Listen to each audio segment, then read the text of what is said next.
முத்தமிழ் முருகனுக்கு அரகரோகரா. இன்னைக்கு இந்த காணொலி பதிவுல நம்ம என்ன பார்க்க போறோம்னா, ஒரு சில பொருட்கள் கீழே கொட்டினால் என்ன சகுன பலன்கள் என்பதை தெரிந்து கொள்வோம். அன்பு நிறைந்த அடியார்களே, குங்குமம் கொட்டினால் வெற்றி மற்றும் அனுகூலமான பலன்கள் தந்தருளும் என்று சொல்லப்பட்டு வருகின்றது. அடுத்ததாக மஞ்சள் கொட்டினால் மங்களத்துவத்தையும் சுபத்தன்மையும் தந்தருளும் என்று சொல்லப்பட்டு வருகின்றது. அடுத்ததாக நாட்டு சர்க்கரை அல்லது வெள்ளை சர்க்கரை கொட்டினால் புகழ் மற்றும் மேன்மையை தந்தருளும் என்று சொல்லப்பட்டு வருகின்றது. அடுத்ததாக தேங்காய் விழுந்தால் தடை விலகும் என்றும் நல்வரவு உண்டாகும் என்றும் சொல்லப்பட்டு வருகின்றது.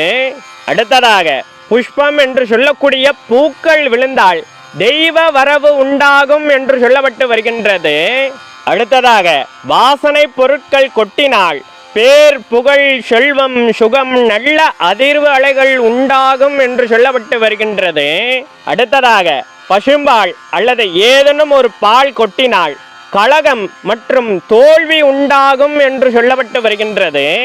அடுத்ததாக கடுகு கொட்டினால் எதிர்ப்பு அல்லது பகை உண்டாகும் என்று சொல்லப்பட்டு வருகின்றது. அடுத்ததாக உப்பு கொட்டினால் பணத்தடை அல்லது விரயம் உண்டாகும் என்று சொல்லப்பட்டு வருகின்றது. அடுத்ததாக அரிசி கொட்டினால் காரிய தடை மற்றும் சண்டை சச்சரவு உண்டாகும் என்று சொல்லப்பட்டு வருகின்றது. அடுத்ததாக எண்ணெய் கொட்டினால் ஏதேனும் ஒரு அவச்சேதி அல்லது ஏதேனும் ஒரு இழப்பு உண்டாகும் என்று சொல்லப்பட்டு வருகின்றது.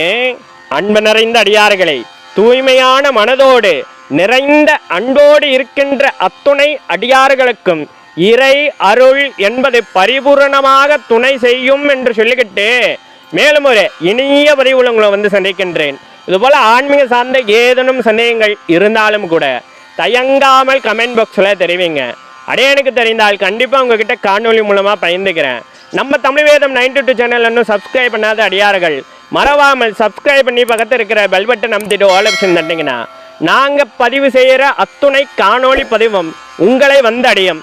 மேலும் நமது தமிழ் வேதம் 92 சேனலில் நிறைய காணொலி பதிவு தொடர்ந்து பதிவு செய்து கொண்டே இருக்கிறோம். அதெல்லாம் இன்னும் பார்க்காத அடியார்கள் ஒரு முறை சென்று போய் பாருங்கள். உங்களுக்கு தேவையான தகவல்கள் அதிலும் இருக்கக்கூடும். அடியார்களின் வசதிக்காக பிளேலிஸ்டும் தயார் செய்து வைத்திருக்கின்றோம். சர்வம் ஈஸ்வரம் சகலமும் ஈஸ்வரம். நம சிவாய.